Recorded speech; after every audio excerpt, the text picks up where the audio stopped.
आप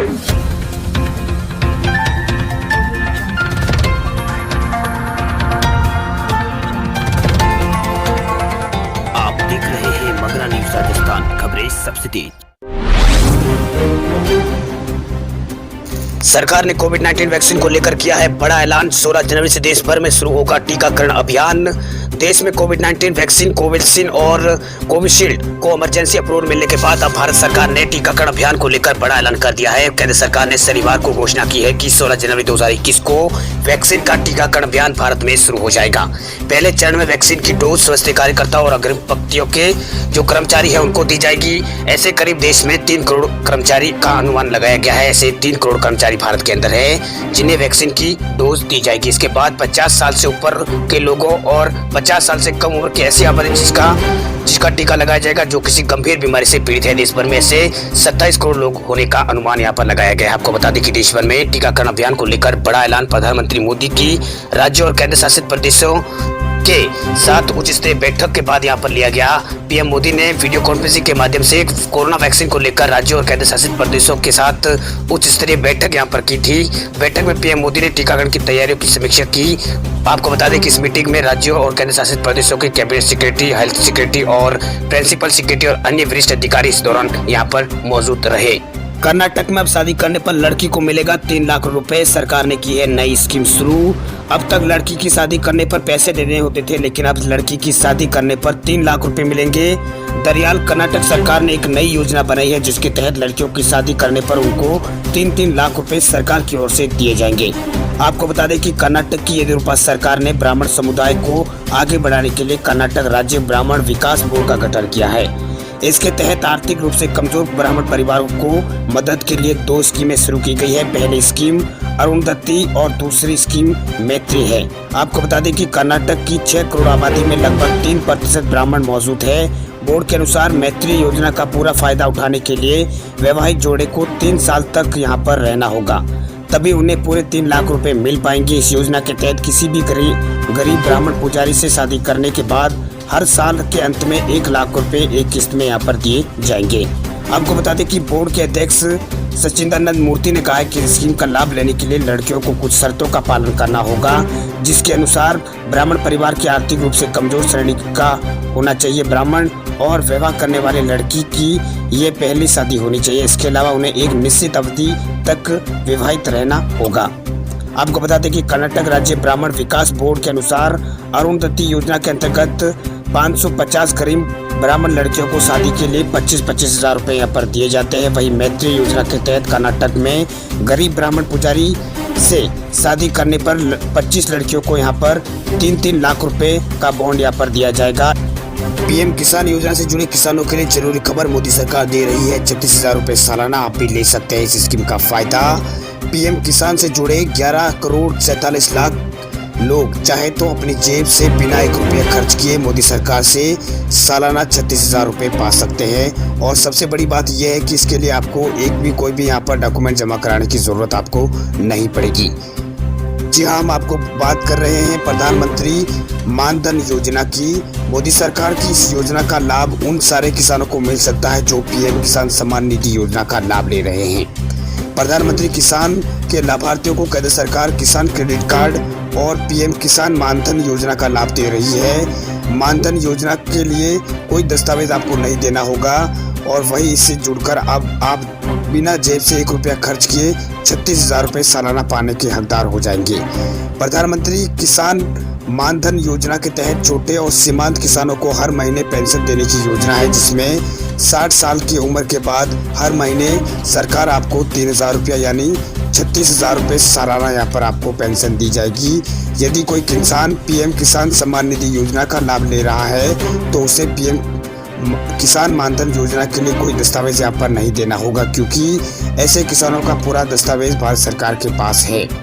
वही पीएम किसान स्कीम से लाभ प्राप्त में सीधे ही किसानों को यहाँ पर अंश देने का विकल्प करने की छूट है, चुनने की छूट है। इसी तरह किसानों को सीधे अपनी जेब में बिना पैसे खर्च किए यहाँ पर 36,000 रुपये आ सकते हैं। वही 6,000 रुपये का उसका प्रीमियम कट जाएगा, जबकि जेब से बिना खर्च किए किसानों को 36,000 रुपये सालाना भी मिलेंगे। और अलग से यहाँ पर 3 किस्तें भी जो पीएम किसान सम्मान निधि योजना की वो भी मिलेगी। वैसे अगर पीएम किसान सम्मान निधि योजना के लाभार्थी आप नहीं हैं तभी भी आप इस योजना का लाभ उठा सकते हैं। किसान मानधन योजना के तहत 18 से 40 वर्ष तक की आयु वाला कोई भी किसान इसमें रजिस्ट्रेशन करवा सकता है। हालांकि वही किसान इस योजना का फायदा उठा सकता है जिनके पास अधिकतम 2 हेक्टेयर तक की खेती योग्य जमीन है। उन्हीं योजना के तहत इन किसानों को कम से कम 20 साल और अधिकतम 40 साल तक 55 रुपये से 200 रुपये तक मासिक अनुदान यहाँ पर करना होगा, जो किसान की उम्र पर निर्भर करेगा। अगर 18 साल की उम्र में जुड़ते हैं तो मासिक अनुदान उनका 55 रुपये रहेगा, यानी 55 रुपये पर मंथ उनका रहेगा। वही अगर वो 30 साल की उम्र में इस योजना से जुड़ते हैं तो उसे 110 रुपये हर महीने अनुदान करना होगा। इसी तरह अगर आप 40 साल की उम्र में जुड़ते हैं तो आपको 200 रुपये हर महीने का योगदान यहाँ पर देना होगा। सरकार ने की नए जमाने के डिजिटल कैलेंडर की शुरुआत। 11 भाषाओं में मिलेगी हर तरह की जानकारी। सूचना और प्रसारण मंत्रालय ने 2021 के लिए डिजिटल कैलेंडर और डायरी की शुरुआत की है। इससे मंत्रालय को छपाई पर आने वाले खर्च में करीब 5 करोड़ की यहाँ पर बचत होगी। नेशनल मीडिया सेंटर में ऐप की शुरुआत की गई है। वहीं केंद्रीय मंत्री प्रकाश जावड़ेकर ने एक बटन दबाकर कैलेंडर और डायरी के लिए एंड्रॉइड और iOS ऐप की शुरुआत की है। उन्होंने कहा कि हर साल हम 11 लाख कैलेंडर और 90,000 डायरी छपवाते हैं, लेकिन ये इस साल डिजिटल रूप में है। वहीं पत्र सूचना कार्यालय के प्रमुख ने बताया कि पिछले साल कैलेंडर और डायरी छपवाने में 7 करोड़ रुपए सरकार के खर्च हुए थे, लेकिन इस बार डिजिटल रूप होने के कारण मंत्रालय को करीब 2 करोड़ की लागत यहाँ पर आई है। इस अवसर पर जावड़ेकर ने यहाँ पर खुशी जताते हुए कहा कि दीवारों पर लगाए जाने वाला कैलेंडर अब मोबाइल फोन में उपलब्ध होगा। जावड़ेकर ने कहा कि यह ऐप हर साल नए कैलेंडर की हर साल में आपको नए कैलेंडर की जरूरत ये ऐप पूरा करेगी। हर महीने का एक विषय निर्धारित होगा और उसमें संदेश दिए जाएंगे और एक महापुरुष का इसमें जिक्र होगा। वहीं जावड़ेकर ने कहा है कि ऐप लोगों को विभिन्न सरकारी कार्यक्रमों की शुरुआत की टाइमलाइन के बारे में बताएगा। वही डायरी के कारण यहाँ पर कैलेंडर में और यहाँ पर खासियतें जुड़ गई है। दूसरी डिजिटल कैलेंडर ऐप की तुलना में इसमें कुछ ज़्यादा विशेषता दी गई है और ये इस्तेमाल करने में भी आसान है। उन्होंने कहा है कि GOI कैलेंडर ऐप निःशुल्क ऐप है और ये 15 जनवरी से 11 भाषाओं में उपलब्ध होगा। सूचना और प्रसारण मंत्रालय का ब्यूरो और चीफ आउटरेंट एंड कमीशन ने ऐप को डिजाइन किया है और इसे विकसित किया है। मंत्रालय का कहना है कि फिलहाल ये हिंदी और अंग्रेजी भाषा में उपलब्ध है, लेकिन जल्द ही इसे देश के अन्य 11 क्षेत्रीय भाषाओं में भी यहाँ पर उपलब्ध करवाया जाएगा। कोरोना के बाद अब बर्ड फ्लू पर अलर्ट मोड पर दिल्ली की अरविंद केजरीवाल सरकार। गाजीपुर पोल्ट्री मार्केट 10 दिन के लिए हुआ है बंद। जहाँ कई महीनों बाद दिल्ली में कोरोना से राहत मिली है, वहीं अब बर्ड फ्लू का कहर बढ़ता दिख रहा है। बर्ड फ्लू पर केजरीवाल सरकार अलर्ट मोड पर आ गई है। दिल्ली के मुख्यमंत्री अरविंद केजरीवाल ने शनिवार को एक बैठक आयोजित की थी, जिसमें बर्ड फ्लू के मद्देनजर 2 बड़े फैसले इसमें लिए गए थे। सरकार ने जिंदा पक्षियों के आयात पर रोक लगा दी। इतना ही नहीं, सरकार ने गाजीपुर पोल्ट्री मार्केट को 10 दिनों के लिए बंद करने का फैसला भी लिया है। वहीं दिल्ली के मुख्यमंत्री अरविंद केजरीवाल ने बैठक के बाद प्रेस कॉन्फ्रेंस की और इसके बारे में यहाँ पर जानकारी उन्होंने दी है। उन्होंने इस दौरान कहा कि दिल्ली में लाइव बर्ड्स के इंपोर्ट पर प्रतिबंध लगाया गया है। साथ ही गाजीपुर मंडी को 10 दिनों के लिए बंद करने का फैसला भी किया गया है। दरअसल दिल्ली के अलग अलग इलाकों में लगातार पक्षियों की मौत की खबरें सामने आ रही है। वहीं मयूर विहार में 3 दिन में 100 कौवों की मौत की खबर सामने आई है। बताया जा रहा है कि डॉक्टरों ने इनका सैंपल ले लिया है। दिल्ली में अब तक 104 सैंपल यहाँ पर लिए गए हैं। वहीं दिल्ली के मुख्यमंत्री अरविंद केजरीवाल ने कहा है कि उन्होंने कुछ सैंपल जलंधर के लिए भेजा है। बताया जा रहा है कि इनकी रिपोर्ट सोमवार तक आएगी। वही रिपोर्ट के आधार पर दिल्ली सरकार जरूरी कदम उठाएगी। वही मुख्यमंत्री ने यह भी कहा है कि उन्होंने लोगों के लिए 24 घंटे के लिए एक हेल्पलाइन नंबर जारी किया है, जिसका यहाँ पर लोग उपयोग कर सकते हैं।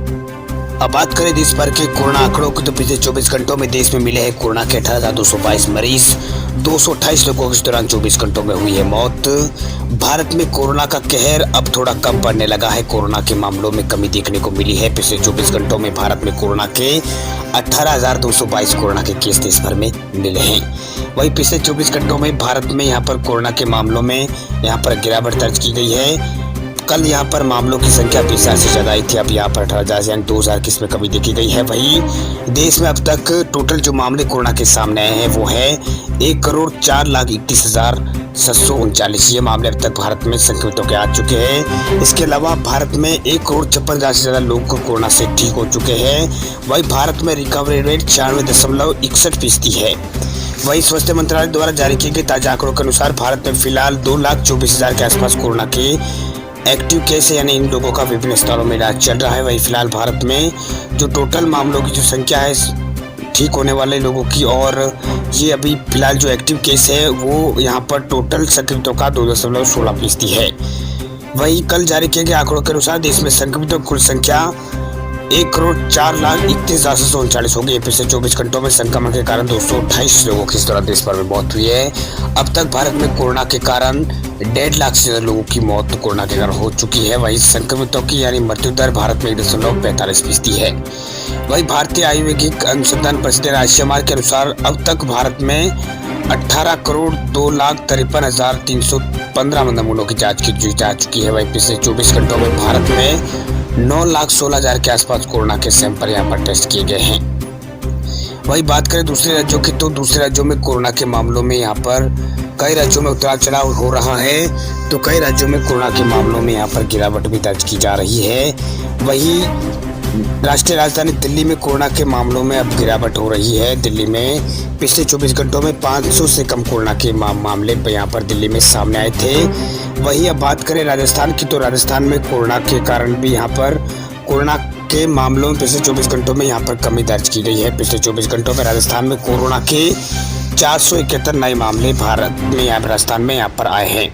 वहीं पिछले 24 घंटों में यहाँ पर कोई मौत नहीं हुई है। राजस्थान के अंदर राजस्थान में पिछले 24 घंटों में कोई मौत नहीं हुई है। राजस्थान में कोरोना वायरस के पिछले 24 घंटों में 471 नए मामले सामने आने के बाद राज्य में कुल संक्रमितों की संख्या 3,12,000 करोड़ हो गई है। वह आधिकारिक रूप से राज्य में लगभग 9 महीने बाद इस खतरनाक वायरस से राज्य में कोई मौत दर्ज नहीं की गई है। चिकित्सा एवं स्वास्थ्य विभाग की ओर से जारी आंकड़ों के अनुसार राज्य में संक्रमितों की एक भी यहाँ पर पिछले 24 घंटों में एक भी मरीज की मौत नहीं हुई है। राज्य में संक्रमण से अब तक कुल 2,727 लोगों की कोरोना के कारण मौत राजस्थान में हो चुकी है।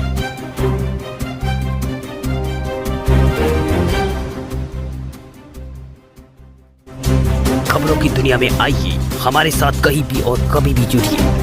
हम मिलेंगे फेसबुक पर, हम दिखेंगे यूट्यूब पर, हमें फॉलो कीजिए ट्विटर पर। देश प्रदेश की ताजा तरीन खबरों के लिए मगरा न्यूज राजस्थान के यूट्यूब चैनल को सब्सक्राइब कीजिए और साथ में घंटी का निशान दबाइए।